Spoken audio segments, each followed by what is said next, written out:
What's up, guys? So, just scrolling through YouTube the past 2 days. I haven't been on really in a while. I don't know. I just haven't been really involved lately. But I hope everybody's doing all right and everybody is well. But I just kind of noticed recently that apparently the true crime community is like barreling down on Ryan Upchurch about the whole Kylie Rodney situation. And there was a lot of people that watched all of that kind of transpire. And I saw a video by the Gotcha Man today, and he's 100% correct. I think I got where he was going with that. And I mean, that is the truth. A lot of people want to say that he was off his rocker and he was coming up with all these crazy theories and blaming all these people. But what y'all fail to realize and look at is when that whole situation was going on, there was a lot of YouTubers that were solely out for their own gain. What I mean is they were putting out false information. They were telling people that they knew things that they didn't know.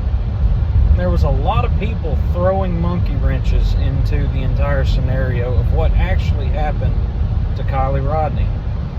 And there was a lot of YouTubers that were there 100% for donations, views, and subscriptions.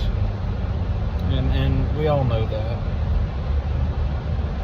But the thing is a lot of what Ryan came up to, a lot of what he grouped an opinion on came from a lot of weird monkey wrenches thrown into the situation by YouTubers that had no clue what was going on and didn't have any real information about the situation. About a bunch of YouTubers that, like I said, were out for their own gain, were out for subscriptions, were out for views. And there was a lot of people that saw that Ryan Upchurch was giving attention to this thing and said whatever they had to get on a panel with him or to get in the mix of it. And so if you wonder why things got really skewed like they did, it's not one person's fault. It's the fault of several people.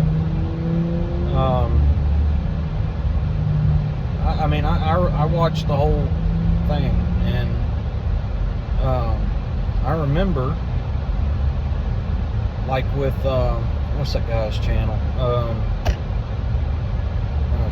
Tony Edge. What was his name? That Tony guy with he had a panel up like nightly with that Zanime girl and other people. There was a lot of weirdness surrounding that, and because so many lies were told and so many unhelpful tips were put out there, a lot of people were completely looking in the wrong direction. And to this day, we still don't know what happened. I mean, I've honestly never seen a missing person that was found dead just kind of go away like that. The whole thing was kind of weird.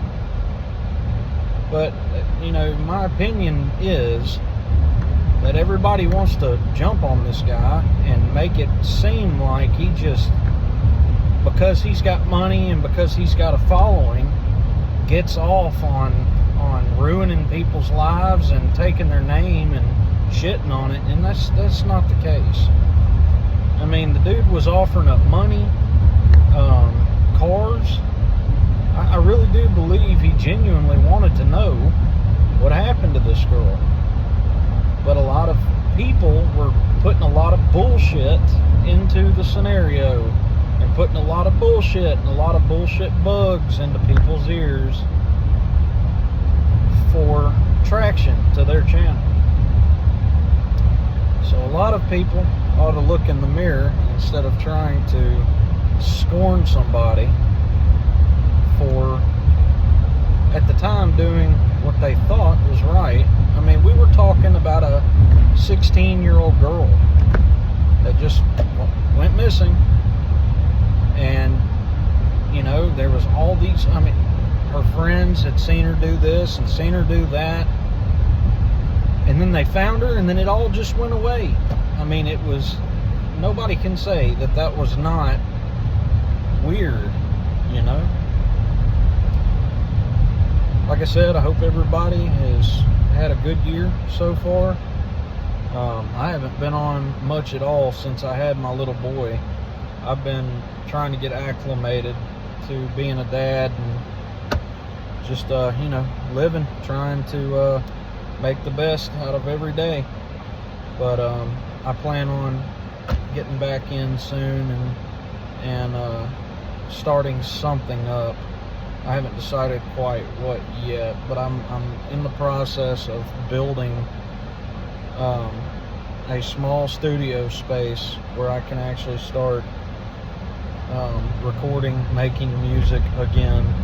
I haven't been able to in a while, ever since I moved back to my hometown.